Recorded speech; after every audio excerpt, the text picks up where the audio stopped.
আসসালামু আলাইকুম ভিউয়ার্স, আশা করি আপনারা সবাই ভালো আছেন। ওয়ার্ল্ড ইনফোর পক্ষ থেকে আপনাদের সবাইকে জানাই স্বাগতম। আজ আমরা কথা বলবো ক্রোয়েশিয়া দেশ সম্পর্কে।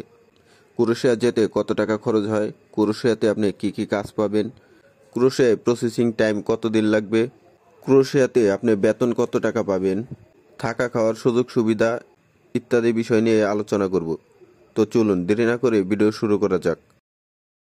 ক্রোয়েশিয়া মধ্য ও দক্ষিণ পূর্ব ইউরোপের আদ্রিয়াটিক সাগর উপকূলে অবস্থিত। সাম্প্রতিককালে দেশটি ইউরোপের সেনজেনভুক্ত হয়েছে।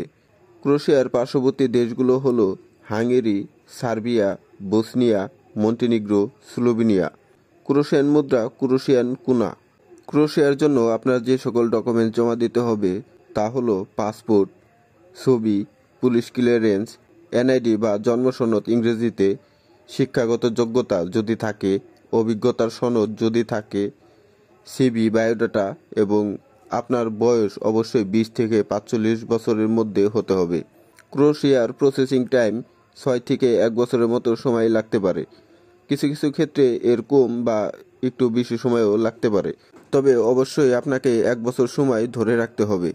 এবার আসি ক্রোয়েশিয়াতে আপনি বেতন কত টাকা পাবেন। ক্রোয়েশিয়াতে আপনি 800 থেকে 1200 ইউরো পর্যন্ত বেতন পেয়ে থাকবেন। কিছু কিছু কোম্পানি 700 থেকেও বেতন ধরে থাকে। এটা মূলত নির্ভর করে আপনার কাজ এবং আপনার কোম্পানির উপর।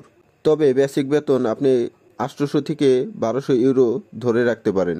ক্রোয়েশিয়াতে আপনার ডিউটি টাইম 8 ঘন্টা, সেই সাথে ওভারটাইমের সুযোগ রয়েছে। আপনি চাইলে 8 ঘন্টা ডিউটি শেষে ওভারটাইম করতে পারবেন। 8 ঘন্টার পরে আপনি যে কাজ করবেন সেটা ওভারটাইম হিসেবে গণ্য হবে।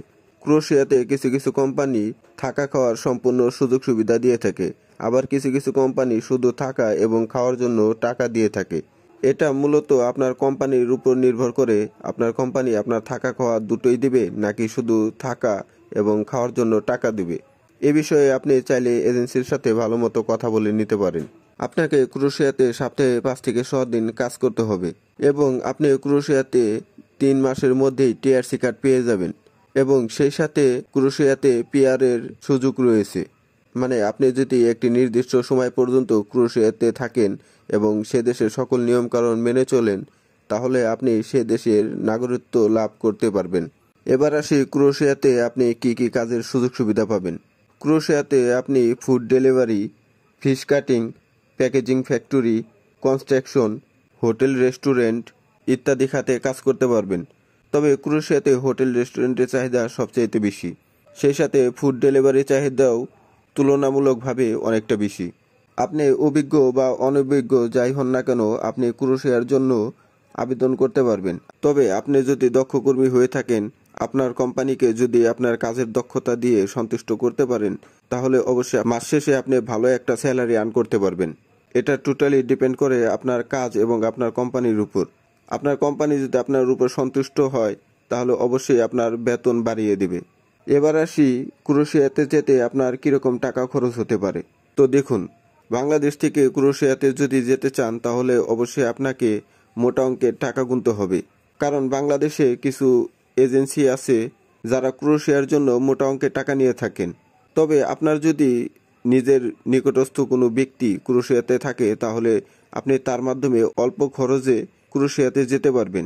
সেক্ষেত্রে আপনার 4 থেকে 5 লাখ টাকার মতো খরচ হবে। এবং আপনি যদি কোনো এজেন্সি বা দালালের মাধ্যমে যান, তাহলে আপনাকে 10 থেকে 13 লাখ টাকার মতো গুনতে হবে। সেই সাথে ইন্ডিয়া বা নেপালের যাতায়াত ও দূতাবাসে ফাইল জমা করা এবং সেখানে 2-3 মাস থাকা খাওয়া সহ সকল খরচ আপনার নিজেকেই বহন করতে হবে। আশা করি আপনারা সম্পূর্ণ বিষয় ভালোভাবে বুঝেছেন। তো আজ এই পর্যন্তই, দেখা হবে আগামী ভিডিওতে। আপনাদের যদি আর কোনো বিষয়ে জানা থাকে তাহলে অবশ্যই আমাকে কমেন্ট করে জানাবেন। আর যারা এখনও আমার চ্যানেলটি সাবস্ক্রাইব করেনি, অবশ্যই আমার চ্যানেলটি সাবস্ক্রাইব করে আমার সাথেই থাকবেন।